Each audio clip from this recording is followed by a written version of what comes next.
Namaskar, welcome to Ex-Serviceman India YouTube channel. Due to adverse condition of service, Indian army, air force and navy, खास करके Indian defence forces में service करते करते बहुत soldiers, sellers and airman disable हो जाते हैं।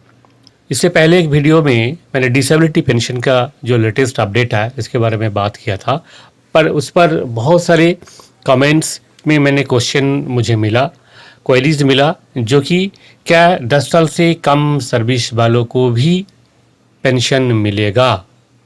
तो उस पर आज चर्चा करेंगे, देखेंगे कौन कौन सा कंडीशन है जहाँ पे अगर आपका सर्विस बिलो 10 ईयर्स है और आप डिसेबल हो गए तो आपको पेंशन मिल सकता है। कौन सा ऐसे कंडीशन है जहाँ पे आपको नहीं मिल सकता है, डिसेबिलिटी होने का बावजूद भी आपको डिसेबिलिटी पेंशन नहीं मिलेगा, और कौन सी ऐसी कंडीशन है जहाँ पे मिलेगा। ये सारे चीज़ विस्तार से देखेंगे। और मेन वीडियो में जाने से पहले आपसे रिक्वेस्ट है, अगर आप इस चैनल को अभी तक सब्सक्राइब नहीं किया तो ज़रूर सब्सक्राइब करें, लाइक करें, शेयर करें, ताकि इन्फॉर्मेशन ज़्यादा से ज़्यादा लोगों तक पहुंच पाए। सो फ्रेंड्स, जैसे कि आप स्क्रीन पे देख सकते हैं, department of ex serviceman welfare अभी जो लेटेस्ट ऑर्डर पब्लिश किया 16 जुलाई 2020 का, उस पर ही बताया गया कि invalid pension of arm forces personal before completion of 10 years of qualifying service, यानी कि आपका 10 साल सर्विस अगर पूरा नहीं हुआ तो आपको पेंशन मिलेगा या नहीं मिलेगा, मिलेगा तो किसको मिलेगा और किसको नहीं मिलेगा।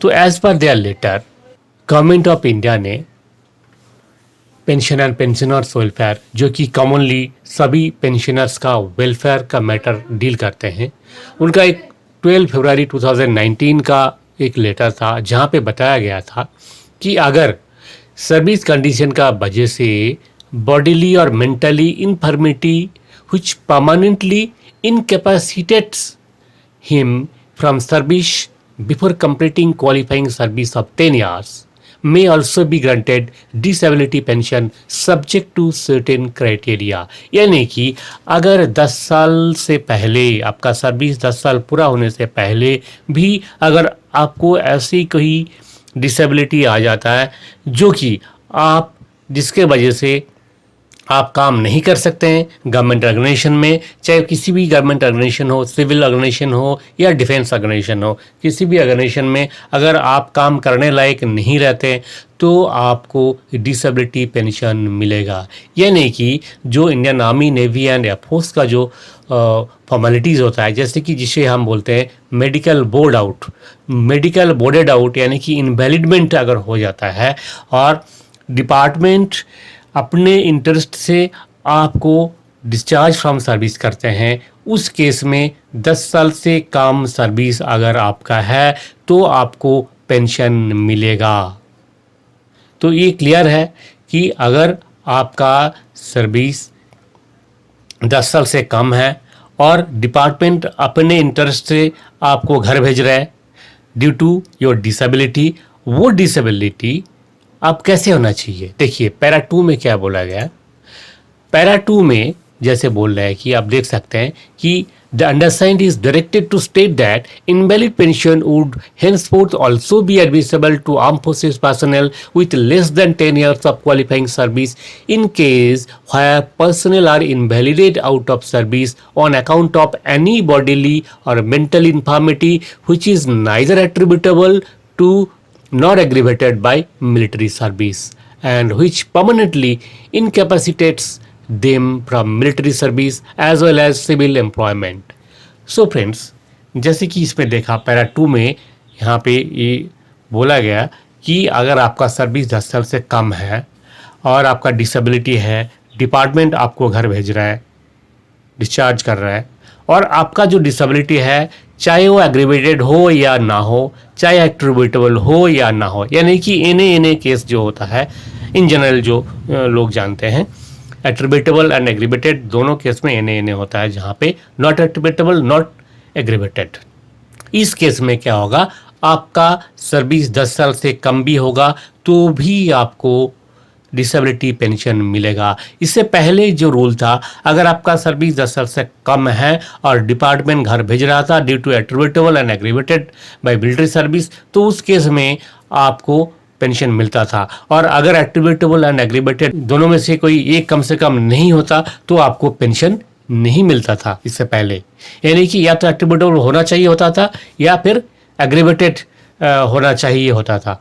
अब क्या हुआ कि अगर आपका डिसेबिलिटी एट्रीब्यूटेबल एंड एग्रीवेटेड हो चाहे ना हो, अगर आपका जो डिसेबिलिटी है उसके वजह से आप नौकरी नहीं कर पा रहे और डिपार्टमेंट ओन इंटरेस्ट से आपको डिस्चार्ज कर रहा है, इस केस में आपका सर्विस 10 साल होना जरूरी नहीं है डिसेबिलिटी पेंशन, इनवैलिडमेंट पेंशन मिलने के लिए।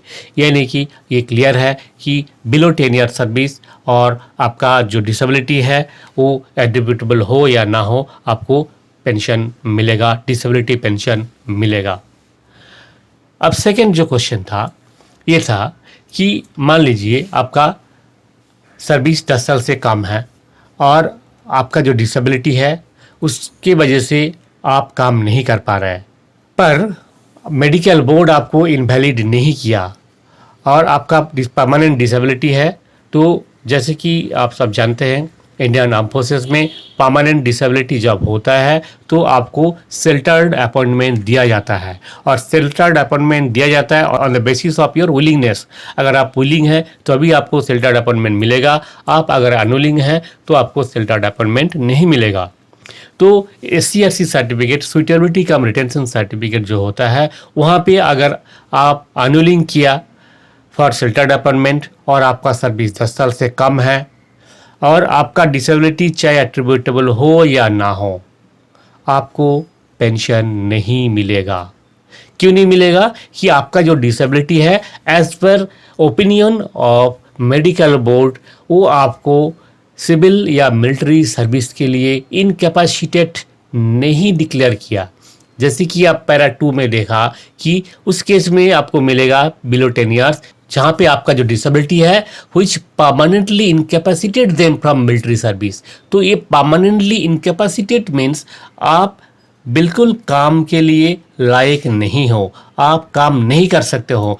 ये ओपिनियन अगर आपको मेडिकल बोर्ड देगा तो अभी आपको बिलो 10 ईयर सर्विस केस में डिसेबिलिटी पेंशन मिलेगा। तो फ्रेंड्स, एक्सपेक्टेड है कि आपको ये क्लियर हुआ होगा कि आपका सर्विस अगर 10 साल से कम है और आपको मेडिकल बोर्ड आउट नहीं किया गया और आप अपने इच्छा से, विलिंगनेस से आप शेल्टर्ड अपॉइंटमेंट नहीं ले रहे और डिस्चार्ज जाना चाहते हैं, उस केस में आपको पेंशन नहीं मिलेगी, डिसेबिलिटी पेंशन नहीं मिलेगी।